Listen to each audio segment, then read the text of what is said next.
Hey everybody, give me 1 second. I'm going to turn on my other light. It's amazing how dark it is without the second light on, huh?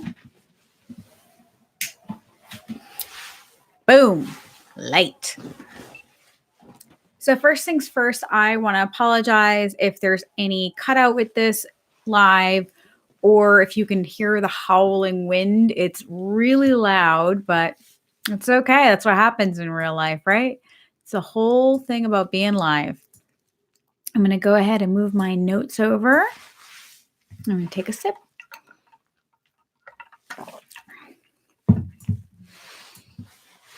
So guys, I want to welcome you to this week's Grow Wealthy Grooming. Our topic is New Year's Resolutions Not Wishlists. This is the show where I answer your questions about finances and running a successful grooming business. For those of you that don't know me, my name is River Lee. I'm your host and I'm the founder of the Savvy Groomer, where I teach pet professionals how to keep more of the money they earn and grow a grooming business that supports their life instead of a life that's simply there to support their business.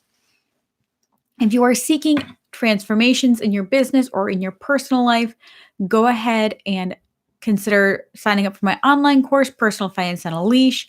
Or if you would like one-on-one or group coaching, feel free to message me directly. All right, let's go ahead and get started. So when we're talking about New Year's resolutions, a lot of people are going to do things like lose weight. They want to get healthier. They want to maybe open up a grooming business or at least get closer to leaving Petco, leaving PetSmart, whatever it is, start a side hustle. There's so many different opportunities that people are going to have the resolutions. And because this is Savvy Groomer, we're going to be focusing mainly on financial and people that want to open their own businesses. So the first thing I want to do is define our terms. I always use Merriam-Webster as my definition because that's the gold standard. And so let's talk about goals, resolutions, and what a wish is. So a resolution is the act or process of resolving, such as the act of determining. So when you think of a New Year's resolution, it's basically saying you're doing a New Year's determination of what action you're going to take or what problem you're going to solve, which, I never thought of it that way before, but it's so true that it's exactly what we do every year. We're sitting there and we decide what we're going to do in that year. What's a wish? It's to have desire for. And it actually says on a side note, something such as something unattainable. I thought it was really interesting that they actually put such as something unattainable as a side note, because the connotation of that word is just that, isn't it? It's something unachievable. And then let's talk about goals. Goals are the end towards which effort is directed. And I'm going to say that again. The end towards which effort is directed. So goals are the result you want to get and the effort you're going to put in. It makes a lot of sense. All right, now I know you're like, why are we having these definitions? And let's talk about that. Why does it matter? It matters because how you choose to set yourself up and build yourself will help you not only accomplish your goals, but potentially even achieve more goals than you set up for the year. And you want to make sure that you're doing realistic goals. An example would be opening a grooming salon this year. Is that realistic? Do you already have your business plan? Do you have the funding, or do you have good enough credit to get a loan? Do you know how much money you need and how you're going to not only open the business, but survive the time it takes to go from a business that is losing money to breaking even and then hopefully making enough money to pay yourself? Again, being the Savvy Groomer, I'm always going to be focusing on those things because I love to break down numbers. I love to look at the nitty-gritties of those things. And I think in the grooming industry, we really should be talking about that more. Right, guys? I know. So let's talk a little bit about why. So it's a weird phrase, but why matters more than how. And again, you might be like, what are you talking about? So for those of you guys that don't know me very well or don't know my personal story, I opened up my grooming salon, my first grooming salon, 4 days before my son was born. And the reason I did that is because my son's father kicked me out. I lived in my car. This is a pretty personal story, but I think it'll help you guys understand what I'm talking about. So we lived illegally for the first 6 months in that grooming salon, and that grooming salon had to work. I took $10,000 out on a credit card and I opened up this grooming salon and I worked 60 80 hours a week and I did everything physically possible to make that grooming salon work. I knew I had to get myself an income and I had to make this business work. The boats had been burned. Um, I was managing a doggy daycare when I first found out I was pregnant, and I was working a grooming job at the same time. And the daycare manager flat out told me that I could not take time off maternity, and childcare is very expensive. So I had to figure out a way to not only make an income, but also have someone watch my son. And so I was able to do that in the grooming salon until I earned enough money that I could pay somebody. So why does that story matter? Why does my story matter? Because the why mattered way more than the how. Why did I open a grooming salon? I opened up a grooming salon because we needed income. I needed a job. I needed to put food on the table. I needed us to have a place to live. And so with that why, there only can be one outcome. There can only be one opportunity, and that opportunity is this has to work. Now, I'm definitely not suggesting this is what you should do at all. It was a really painful experience, and I would much rather have not learned everything the hard way. But in that instance, I didn't have all the answers of how I would do it, but I had a really strong why. And with that, I want you guys to think about how you're going to do something, yes, but why? If it is not a deep enough why, you won't push yourself through the hard times. You will push, you're not going to push through burnout. If you don't have a strong enough why, you're far more likely to give up, go back to Petco, go back to your old boss, go back to your old life, whatever it is. You're more likely to tuck your tail and run. And it's nothing against you. It's all about the fire and the passion. Using the example of opening a small business, it's exhausting and expensive. And if your goal is just simply to do this and your why is, well, just because like it sounds like something fun or it sounds like something nice, you really need to have your heart and soul into it in order to push through the hard times. A lot of people use the example of money. Money is their why. Money is almost never people's why. Money generally represents something. It generally has a much deeper meaning. So for me, money is about security and freedom. I mean, I've been homeless. I was so poor, I would eat what are called ketchup sandwiches, where I would take a loaf of bread and I would get free ketchup packets at McDonald's or, Burger King. And I would put the ketchup into the bread because the vinegar stops hunger. So I've been very, very, very poor. So when I see money, I think of a warm bed and I think of a warm belly. And I know it sounds really ridiculous, but when I don't have money, I feel like I'm going to end up homeless again, or I'm going to be hungry again. And for me, money is the ability to get out of a toxic relationship or partnership because I have the money to make uncomfortable choices, like leaving somebody that I don't want to be with. And people have different things they think about money. Money can represent fun, as in they can travel. Money can represent opportunity or charity. A lot of people want to do a lot of charity work, or they want to take care of their aging parents, and having enough money to do that's very nice. Or maybe they want to be home with their kids. Money represents a lot of different things to a lot of different people. So that's when people say, the reason is I want more money. I want you to step back and ask yourself, why do you want more money? What is it about money that makes you think that's what all you want? And when you look at your New Year's resolution, consider why you really want this. Is it a deep feeling? Does it light up your heart on fire and make you want to scream with desire? Or is it just kind of meh? A good example would be a lot of people that say they want to lose weight. The person that just wants to lose weight is going to say, well, I want to lose weight. Why do you want to lose weight? I'm a little chunky. Meh. Is that person going to be healthy by the end of the year?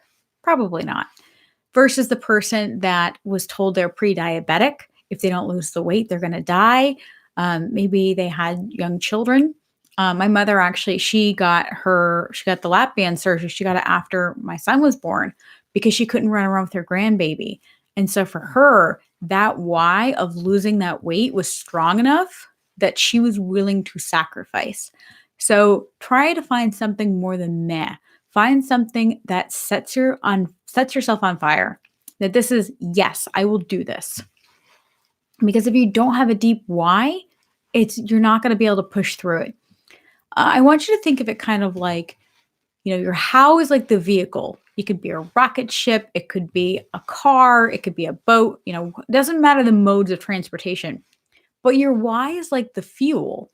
Without gas, without electricity, without, I guess, rocket fuel, you're not going to go anywhere. You're going to be stranded.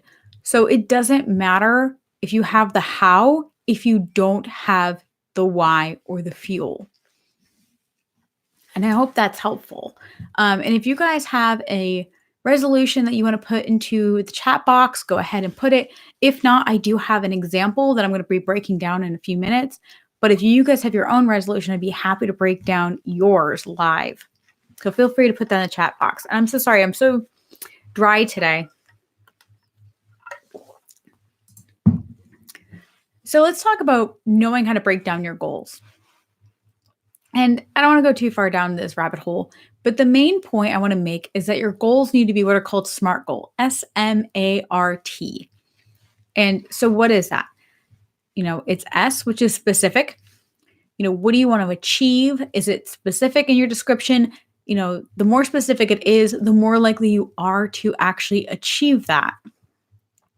An example of a long-term goal that's a SMART goal would be, I want to be a specific business owner is not specific. I want to be a successful business owner. Well, what does that mean? And so the example I used as a SMART goal would be, I want to own $1 million daycare grooming boarding facility that pays me $150K by 2025. So that is a great long-term goal. And that's really clear. And in your mind, you think about $1 million facility. That is a much different facility than, I had a very tiny shop. My shop was it was around 500 square feet.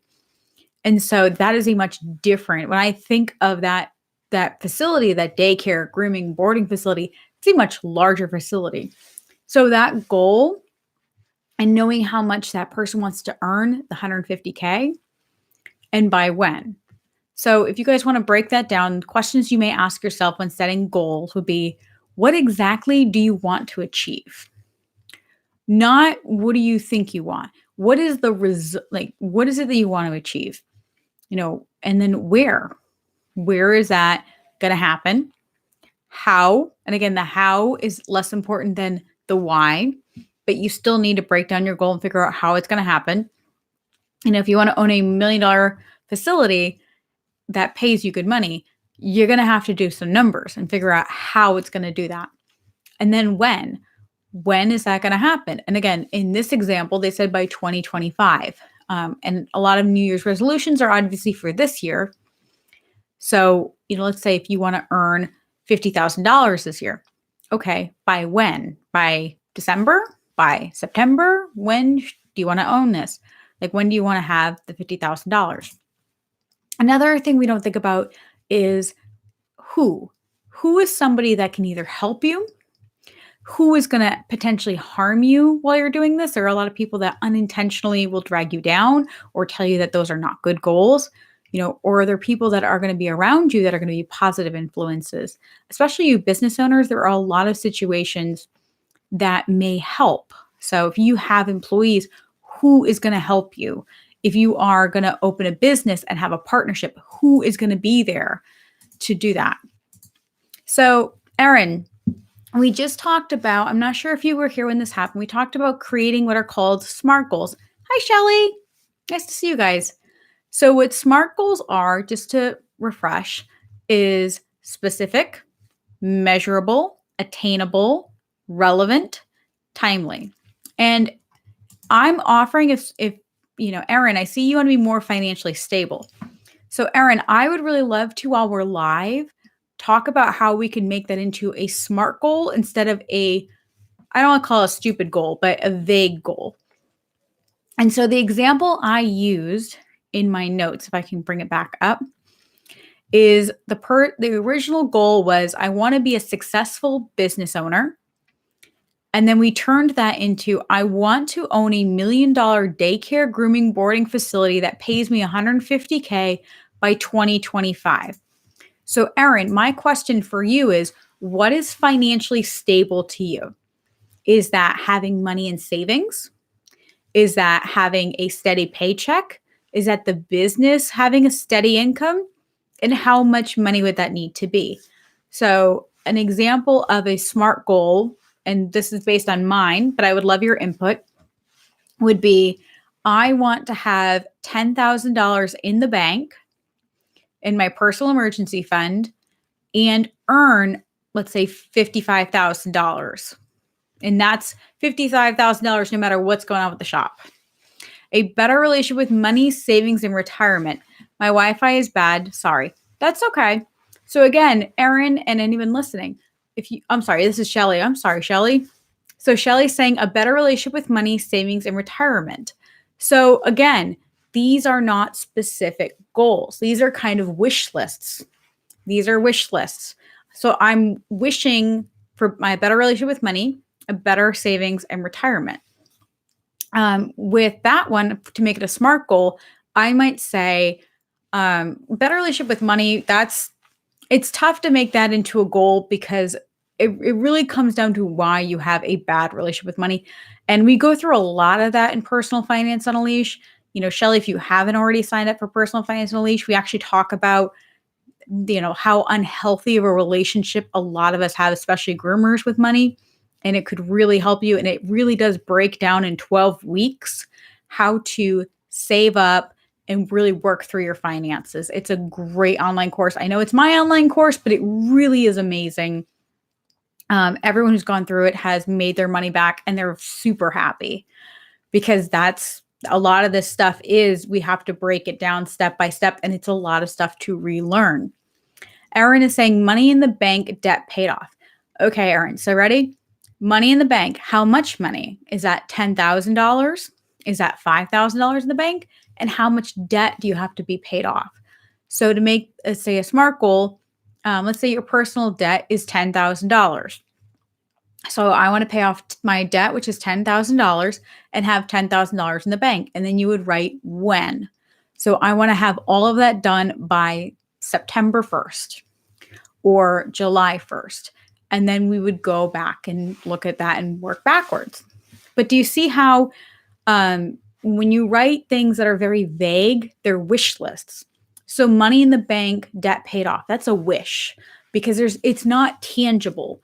That's not something you can make actionable because it's very vague. If I said I'm going to groom a dog, you'd be like, well, what kind of dog? And I'm like, a doodle. And you're like, oh, shit. And then you're like, okay, well, do you want them short or long? Do you want them this? The more you refine things, the easier it is to achieve a goal. Let's be very real here. The worst thing that can happen is when a client gives you a very vague, short, not shaved, do what you think, and then the dog's too poodly, And so think about your goals like that. You have to get down to the nitty gritty and know what it is. So the first thing in a SMART goal is to be specific. So guys, get more specific with this goal, And then the next thing is measurable. Measurable goals mean that you can identify exactly what it is you see, hear, and feel when you reach the goal. It means breaking down your goal into measurable elements. You'll need concrete evidence. Again, when we're talking about our why, happiness is not a reason. Same thing as money is not real because happiness is fleeting and it's relative. I'm really happy to sit. So I have bad habits. I'm really happy to sit there and eat a bag of Doritos and a bag of Cheetos. That's my thing is that anything that's disgusting or a box of Thin Mints, which are for those Australians, They're Girl Scout cookies. They're delicious. I will literally eat an entire box. I'm happy when I'm eating the box, but I'm not happy when my ass is fat. So again, happiness is generally short term. It's not long term. So don't say I'm going to do this because it's going to make me happy. Think of something else. Again, when you're working on your why. Measurable goals can go a long way in refining exactly what it is that you want, defining the fit, and if I'm granola crunchy. So I believe in the laws of attraction and manifestations. And so when I'm talking about that, it allows me to know what I want and align with it. I'm going to keep an eye on the chat too. If you guys need to add anything, please feel free. And if you guys want to do a goal setting workshop, I'd be happy to do that. We can all hop on a Zoom call and work through how to make our goals into SMART goals. That's always fun. Okay, our next thing with our SMART is attainable, which is a really nice way of putting, is it realistic? Again, when I talked about owning the $1 million grooming salon, is that realistic this year? Probably not. And a lot of people are like, I want to, let's say, Erin, perfect example. I don't know how much debt you have, but let's say your debt is $100,000. If you said to me, this year, I want to pay off my debt and I owe $100,000. Unless if you have a lot of money, you win the lottery, or you've got a really rich boyfriend, because I don't know, many grooming salons that are not making over 50 that can then make, that's 100, figure after tax to pay off 100 grand. Your business would realistically, depending upon what state you're in, have to earn about 2 or 225, and that's net. So if you said to me, I have $100,000 in debt and I want to pay it off by the end of the year, I'd be like, is that realistic? And again, unless if you have something you're telling us about, we're okay if you're a drug dealer. I mean, if you're going Breaking Bad, we're okay with that. I mean, we're not going to judge you. If anything, probably I don't want to make jokes about drug addiction. That's kind of off color, but I get it. So with that, it's also, do you have the time to do that? A lot of people will do this with health. That drives me nuts. They're like, I want to get a six pack, and they're definitely not in shape. Well, do you have 3 hours a day to go to the gym? They want Chris Hemsworth or Chris Evans or any blonde, sexy hunk that's in the Marvel universe. They want his body. Well, that man literally his job is to be pretty. And so he has the time to go to the gym 2 or 3 hours a day, at least, and eat, and all these things. So I got all flustered thinking about them. They're so pretty. But so yeah, do you have the money and the time to do that? Or sometimes even the talent. So I will never be a competition level groomer. And there's a lot of groomers going, no, why would you ever say that? It's because I don't have the natural talent. I don't have the money. And it's not a big enough why for me. So if I was like, I want to go and do a grooming competition, it's not an attainable goal for me. It's really not. And there's nothing wrong with shooting for the stars. Please don't think that at all. But if you aim in a place that you're not going to get, all you're going to do is feel bad about yourself. All you're going to do is make yourself feel like shit. Shelly's saying, I'm debt-free, good credit, just checked. Huzzah. I always check I have like one of those Credit Karma things. I always keep an eye on mine. I can't wait to have everything off. Megan is saying, goal is to get credit score up and not bring myself out to please others. So Megan, here we're talking about SMART goals. And just so you know, and I'm going to go back to what it is, and everyone's going to start remembering this. They are specific, measurable, attainable, relevant, and timely. So when you say, my goal is to get my credit score up. So I'm assuming you know what your credit score is what number do you want to get that up to and by when? So let's say your credit score right now is a 650 and you want to get to a 750. So you would say, okay, I want my credit score to be a 750 by September 1st. And I generally make all my personal goals for September 1st because I like 2 months of being able to catch up or otherwise. So again, when you're looking at your credit score. What is it now and what can it be? And is it realistic?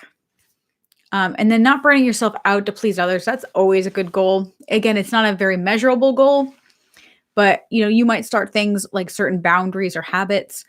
For instance, I love, asking yourself, am I obligated to do this or is this something I actually want to do? And that's not always straightforward. It's not always easy to know, but it can really change the way you look at things. And being the grooming industry where we attract a lot of people pleasers. I really struggle with being a people pleaser. I want people to be happy and I just want to make everybody happy. I have a lot of heart and a lot of passion, and it's exhausting though. I need to have enough time left for me. So let's keep moving on. So we talked about attainable. Now let's talk about the next, which is relevant. So are you reaching a goal that's relevant to you? Do you actually, in other words, do you actually want this? So I originally, when I had my son at first, my dream was the $1 million grooming boarding daycare facility. I had come from managing a doggy daycare and I loved managing a doggy daycare. And I loved the chaos of like a big facility. And I loved all of it. Boarding is not really my forte, but I probably would have done that. I would have done it all. Had the vet on staff, all of it. But was it relevant to my life at this season of my life? Now my son's 8, but at the time my son was very little. And when he was very little, it wasn't a relevant goal. Why wasn't it a relevant goal? Because to do that, I would have to give up too much of my time and my money in order to take care of that or build that. And I really wasn't ready or willing to do that. And I actually shifted focus from my grooming salon and I sold that one to open up my mobile business because that, again, allowed me to focus on what was relevant in my season of life. If I don't have any more children and when my son leaves, hopefully goes off to college, military, whatever he wants to do, then I have more free time and I don't have to worry as much about taking large risks. And at that point, it may be more relevant. So is what you're reaching for something that is a relevant part of your life right now? And again, this goes back to your why. Why are these things so important? And that's the struggle, is making sure that you're able to take, certain resources that you may have in order to get more skill set. Or, and again, this can be something as simple, not doesn't have to be grooming, but let's say to get your credit score up. Do you know how to get your credit score up? Do you have the resources to get your credit score up? Because for the most part, to get your credit score up, sorry, that's my phone. You either need to get another credit card, which you need a decent enough credit card to get, a credit card. Decent enough credit score to get a credit card, sorry. Or you need to take out a loan and then pay back that loan. And a lot of people will be like, oh, well, I took a credit card out. But if they don't have any money to pay off the minimum or the bills, then it's really irrelevant if you have a credit card because you can't use it. You can't spend the money and then pay the money back. So make sure it's something that's relevant to you. And there are different seasons in life. And I think that's really something I had to learn the hard way because I'm very much go big or go home. And it's really hard for me to do that right now because my long-term plan is I want to meet the love of my life and have 2 or 3 more kids. And my son's going to be 9. And so I'm in a different stage in my life where I don't want to have a big, crazy business that's going to suck a lot of my time. I want a business that is easily manageable. I have a lot of freedom and flexibility. My clients are amazing. Like I'm super duper uber happy. And so I'm really happy where I am at this moment. So just remember where you are. And that's not necessarily later. If I don't have more kids and I just have my son and in less than 10 years, he goes off to college, I will have way more freedom and flexibility to make different life choices. And 10 years seems like a lot of time, but that allows a lot of planning and a lot of saving and a lot of It takes a long time to make a big dream come true. A lot of times we want to open up a grooming business, and guess what? A lot of the time that takes 5 or 6 years of planning and getting ready to escape your current job. And for those of you guys that want to pay off debt, just remember, how much debt is it? If it's $10,000, I honestly believe you could totally do that. I think that's a super great way. However, if you have, let's say, $100,000 worth of debt, whether that's a grooming van or student loans or whatever it is, then that's going to take several years. And if it takes several years, then you just have to make sure that you are prepared to be in for the long haul. So the next thing we have is timely. And this is just pretty straightforward. So you have to make sure that you're ready to put into action. So you need to set up deadlines, either for you or whatever it is. So again, if it's something where you want to grow your business and you want to hire people, when do you want to hire them by? When do you want to do this? And the timeline has to be realistic. We've said this a couple of times already, but please don't say I'm going to pay off $100,000 in debt this year when your income is only $50,000. Don't say you're going to open $1 million facility this year if you don't even have a business plan. So these are all things you want to think about. And installing deadlines allows things to happen and allows you to make shifts in your business. Let's say we're talking about debt again. Let's say you want to pay off $12,000. How much do I have to pay off then? I have to pay off $1,000 a month. So in January, pay $1,000 off. February, pay $1,000 off. Now you could always pay $2,000 in January and pay it off sooner. That allows you to. But if you only pay off $200 in January and $200 in February, now it's going to be a lot harder for you to catch up the rest of those months. It's going to be significantly more difficult. And so I want you to start thinking about how you can break down that goal. I always do my goals by yearly, weekly, monthly. So especially when it's financial, that's really easy. You can take the amount, you can break it down 12 months. I generally, like I said, most of my resolutions, I say by September 1st, because I like the extra months to catch up. If I can't make it, sometimes, I try to make a goal that I can get done in 9 months. If I can't get it done in 9 months, I probably won't get it done in 12 because I need that little bit of buffer personally. So what is it? How are you going to make it a SMART goal? Why do you want to do it?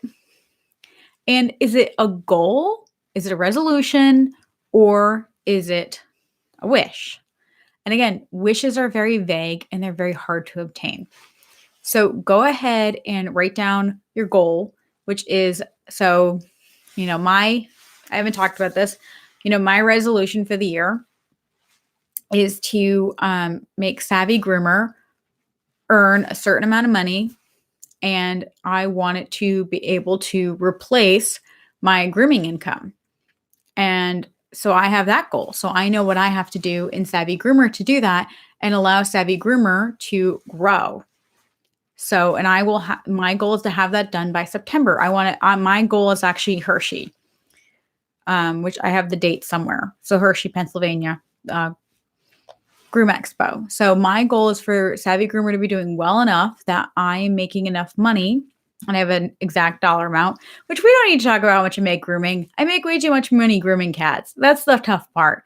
Grooming cats, mobile, make good money. I mean, grooming in general, we make good money. I love it. We just blow our money, honestly. Like, I don't meet many groomers that are broke because they don't make money. I meet a lot of groomers that are broke because we just spend our money, whether it's on our pets. I mean, I spend a lot on my dog eats raw. My dog eats like $200 a month of dog food. And she's 45 pounds. Like, I love my dog though.